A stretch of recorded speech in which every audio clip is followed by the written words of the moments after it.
Welcome to R5 TV news. Tirupati జిల్లా పెళ్లకూరు మండలం తప్పు చేసిన అధికారుల తీరుపై మాజీ మంత్రి కాకాని మండిపాటు. అక్రమ అరెస్టులకు వైఎస్ఆర్సీపీ భయపడదు. తప్పు చేసిన అధికారులను వదిలిపెట్టే ప్రసక్తే లేదు. కార్యకర్తలకు పార్టీ ఎల్లవేళలా అండగా ఉంటుంది. అక్రమ కేసులతో అరెస్ట్ అయి జైలుకు వెళ్లిన మాజీ జిల్లా కేంద్ర సహకార బ్యాంక్ అధ్యక్షుడు కామిరెడ్డి సత్యనారాయణ రెడ్డి కుటుంబ సభ్యులను మాజీ మంత్రి కాకాని గోవర్ధన్ రెడ్డి పరామర్శించారు. మాజీ ఎమ్మెల్యే కిలివేటి సంజీవయ్యతో కలిసి సత్యనారాయణ రెడ్డి, మండల పరిషత్ అధ్యక్షుడు శేఖర్ రెడ్డి కుటుంబాలకు ధైర్యం చెప్పారు.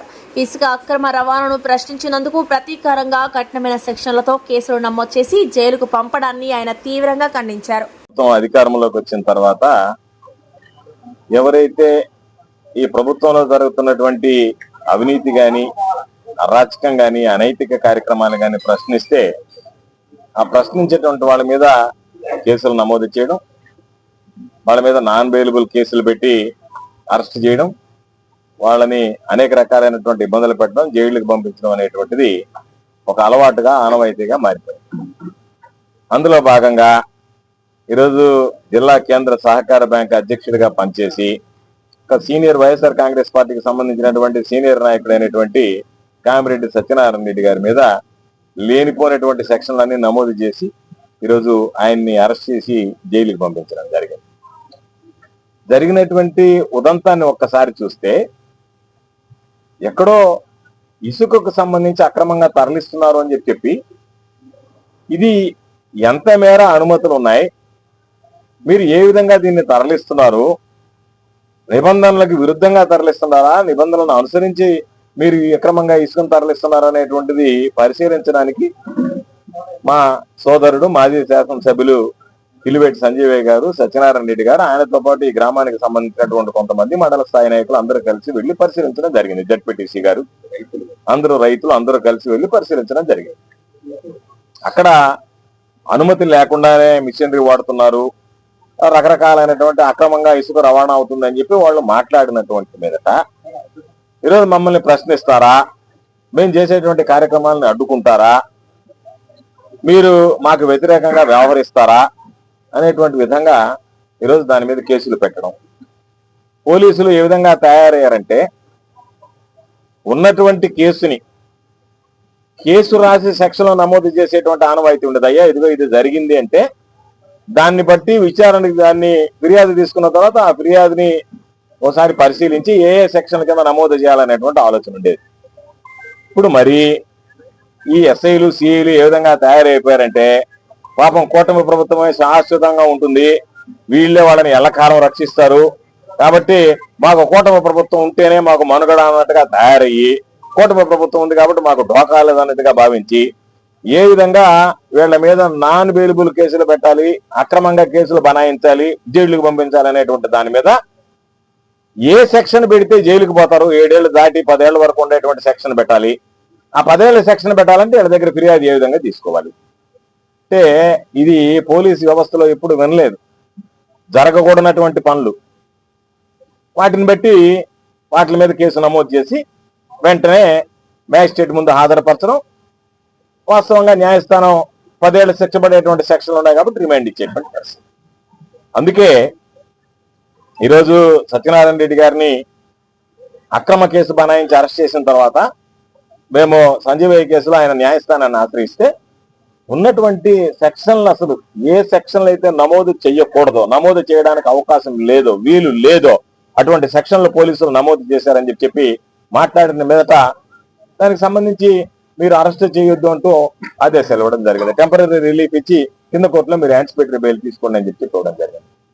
పాపం మండల ప్రెసిడెంట్ గా ఉన్నటువంటి శేఖర్ రెడ్డి, ఈ గ్రామానికి సంబంధించినటువంటి గ్రామస్తులు, ఆయనకి అండగా వీళ్ళతోటి కలిసి వెళ్ళినటువంటి వ్యక్తులు అందరినీ కలిసి ఎవడైనా ఎక్కడైనా సంజీవయ్య లాంటి వ్యక్తి మృదు స్వభావం కలిగినటువంటి వాడు ఎవరి మీదైనా దాడులు, దౌర్జన్యాలకి పాల్పడినటువంటి చరిత్ర ఉందా? ఉద్యోగం చేసుకుంటూ ఉద్యోగం నుంచి పాపం వాలంటీర్ రిటైర్మెంట్ తీసుకొని రాజకీయాల్లోకి వచ్చి ప్రజాసేవ కోసం 2 సార్లు శాసనసభ్యుడయ్యాడు. సరే, మొన్న అందరం దురదృష్టం ఓటమి పాలయ్యాం కాబట్టి మేము ఓటమి పాలైతే మేము ఎండ్లకాలం మాజీలుగా మిగిలిపోమే, ఇదే ప్రభుత్వం రాజ్యమేలదే, జగన్మోహన్ రెడ్డి గారు తిరిగి ముఖ్యమంత్రి కాకుండా పోడే, ఆ రోజు ఈ అధికారుల పరిస్థితి ఏంటి అనేటువంటిది గుర్తుంచుకోవాల్సినటువంటి. అందుకే చెప్పాం మీరు ఎన్ని రకాలుగా మాట్లాడినా మేము ప్రశ్నిస్తూనే ఉంటాం. మీరు ఎంత అణగదొక్కాలనే ప్రయత్నం చేసినా మేము మిమ్మల్ని ప్రశ్నించే దాంట్లో ఆగం. రేపు చూడండి, సత్యనారాయణ రెడ్డి మరలా తిరిగి వస్తే ఈరోజు మీరు సంబరాలు చేసుకుంటున్నారేమో, చంకలు గుద్దుకుంటున్నారేమో, అబ్బా జైల్లో పెట్టించాము. దాని వెనక ఆయన వచ్చేటువంటి రేపు ఆలోచన వస్తే భారీ చెప్తున్నా, ప్రతిసారి చెప్తున్నా నేను, గర్జించే సింహం కన్నా గాయపడ్డ సింహం ప్రమాదకరం అనేటువంటిది ఈ ప్రభుత్వం గుర్తించాలి. గుర్తించి మతులుకోవాలి. అధికారులందరికీ చెప్తున్నాం. పాపం అధికారులు కొంతమంది అనుకుంటున్నారు, ఏముంది ఆ ప్రభుత్వం వస్తే మమ్మల్ని మహా అంటే సస్పెండ్ చేస్తారు, ఎవరో ఒకరిని కాళ్ళ గడుపులు పట్టుకొని మరలా మేము అక్కడికే ఉద్యోగంలోకి ఎక్కడో దగ్గర తెచ్చుకుంటామని చెప్పి నేను చెబుతున్నా. ఈరోజు ఈ జిల్లా అధ్యక్షుడిగా చెప్తున్నా, జగనన్న సైనికుడిగా చెప్తున్నా, ఆయన మనసరికి చెప్తున్నా, ఆయన మనసులో ఉన్న భావం మాట చెప్తున్నా. అధికారులు అటువంటి భావం నుంచి దూరం జరగండి. పోయినసారి మేము వదిలేసినటువంటి మాట వాస్తవమే. మాకు కక్ష సాధింపు గుణం లేదు కాబట్టి, సంజీవయ్య కూడా అలవాటు లేదు కాబట్టి, పోయినసారి ఎవరన్నా తప్పు చేసినా వాళ్ళని పెద్ద మనసుతో క్షమించి వదిలిపెట్టాం. ఈసారి మేము ఈ అధికారుల మీద పెద్ద మనసు చూపించేటువంటి పరిస్థితి ఉండదు. మేము పెద్ద మనసు చూపించము. కాబట్టి ఈ రోజు ఏదైతే మేము రాబోయేటువంటి రోజుల్లో మా సిద్ధాంతం దెబ్బకు దెబ్బ సిద్ధాంతం మీదనే పనిచేస్తాం తప్ప సర్దుబాటు ద్వారంలో పనిచేసేటువంటి పరిస్థితులు ఉండవు. కాబట్టి మీరు కేసులు పెట్టుకున్నా, ఇబ్బందులు పెట్టినా, ఈ రోజు కుటుంబ సభ్యులు చూసాం, ధైర్యంగా ఉన్నారు. వెళ్ళి సత్యనారాయణ రెడ్డిని కలిసి మాట్లాడాం, ఆయన ధైర్యంగా ఉన్నాడు. కాబట్టి ఇటు కుటుంబ సభ్యులు ధైర్యంగా ఉండి, సత్యనారాయణ రెడ్డి ధైర్యంగా ఉంటే మీరు ఏమి సాధించారు? పోలీసులు ఉద్యోగాలు పోగొడుతున్నారంటే. మీరు చేయబోయేటువంటి ఘనకార్యం ఏంటంటే మీ మాటలను నమ్మి అక్రమ కేసులు బనాయించినటువంటి వాళ్ళు ఈ రోజు నేను చెబుతున్నా, రాసి పెట్టుకోండి. ఏ కుటుంబ సభ్యులైతే ఈ రోజు గోడుగోడుమన్నారో పాపం, అయ్యో మా ఇంట్లో వాళ్ళు జైలుకి వెళ్ళారని చెప్పి రేపు అధికారులతో సహా, కూటమి పార్టీ నాయకులతో సహా అందరూ జైలుకి పోతారు. ఎంతకి 10 రెట్లు మీ కుటుంబాలు ఇబ్బంది పడేటువంటి పరిస్థితి వస్తాయనేటువంటి విషయాన్ని మాత్రం గుర్తించాలి. ఎవరిని విడిచిపెట్టేది ఉండదు. వీటన్నిటి మీద సమీక్ష చేస్తాం. కావాలంటే ప్రత్యేకమైనటువంటి అధికారులు పాపం కొంతమంది అనుకుంటున్నారు, మేము గుంటూరు, ఒక ఆయన ఒంగోలు, నెల్లూరు, ఇది ఒక జోన్. వీళ్ళ పరిస్థితి ఎట్టుందంటే, ఒంగోలులో పనిచేసేది వాడు గుంటూరు నెల్లూరులో చేయొచ్చు, నెల్లూరులో పనిచేసేవాడు గుంటూరు ఒంగోలు చేయొచ్చు, ఒంగోలులో పనిచేసేటువంటి వాడు గుంటూరు నెల్లూరు చేయొచ్చు, గుంటూరులో పనిచేసేవాడు ఒంగోలు నెల్లూరు చేయొచ్చు. అందుకని ఒకవేళ మేము నెల్లూరులో ఉన్నాం, ఒంగోలు అయితే మేము రేపు గుంటూరుకి వెళ్ళిపోతాం. అలా ఆడిపోయి ఎవరో ఒకరు కాళ్ళు గడుపులు పట్టుకుని ఉద్యోగం తెచ్చుకుంటాం. ఆ ఒంగోలులో ఉండే ఆయన ఏమనుకుంటున్నాడు, నేను నెల్లూరు వదిలిపెట్టి గుంటూరుకు పోతాలే. ఎవరిని విడిచిపెట్టేది ఉండదు. ఈ జోన్కి సంబంధించి ఎంతమంది శాసనసభ్యులు ఉన్నారో, శాసనసభ్యులు, జగనన్న ముఖ్యమంత్రి కాగానే మంత్రులు అందరూ కూర్చొని మీ చిట్టా రాస్తాం.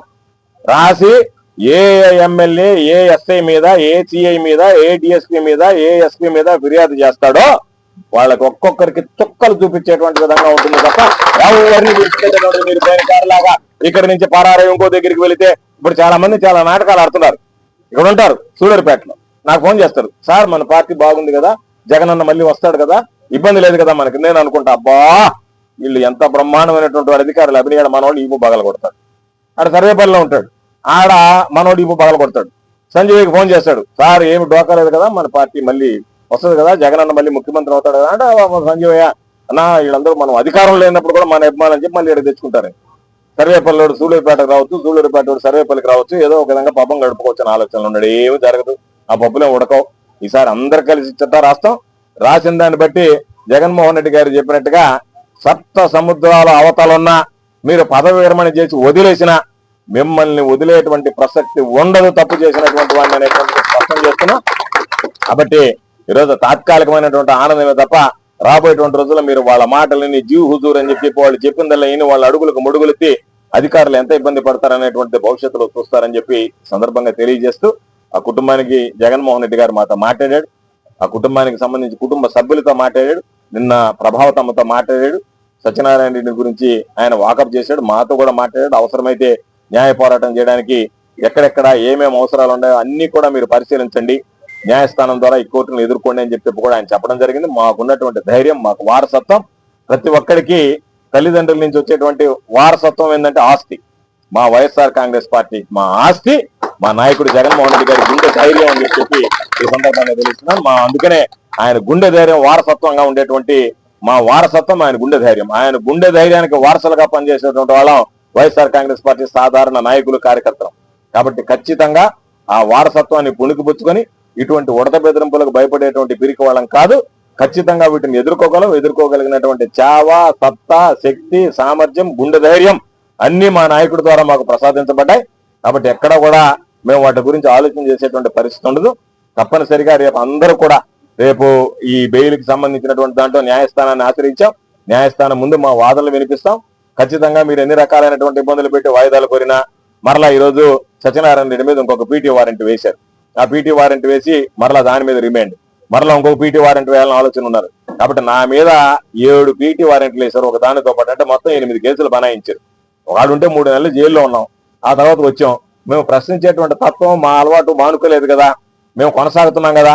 అదేవిధంగా సంజయ్ గారు కానీ రేపు సత్యనారాయణ రెడ్డి కానీ ఎవరైనా సరే ఈ ప్రభుత్వం చేసేటువంటి అరాచక కార్యక్రమాల మీద మీరు భయపెడితేనో, మమ్మల్ని మీరు బెదిరిస్తానో, బ్లాక్మెయిల్ చేస్తానో మౌనంగా ఉండేటువంటి వాళ్ళం కాదు. సత్యనారాయణ రెడ్డి కొంచెం ధైర్యంగా మాట్లాడతాడు. సంజయ్ మెతువులో బిరుసు అనేటువంటిది గుర్తుంచుకోండి.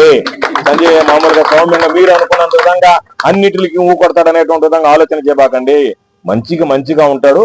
వ్యవహారం చెడింది అంటే సంజీవయ్య సత్యనారాయణ రెడ్డి కన్నా ఏమి తగ్గేటువంటి వ్యక్తి కాదనేటువంటి విషయాన్ని ఈ ప్రాంత అధికారులు గుర్తుంచుకుంటే మంచిది అని చెప్పి ఈ సందర్భంగా తెలియజేస్తూ, ఖచ్చితంగా అధికారంలోకి వచ్చేదాకా ఈ అధికారులను ఎదుర్కొంటాం, కూటమి నాయకులను ఎదుర్కొంటాం, కూటమి నాయకుల అరాచకాలను ప్రశ్నిస్తాం.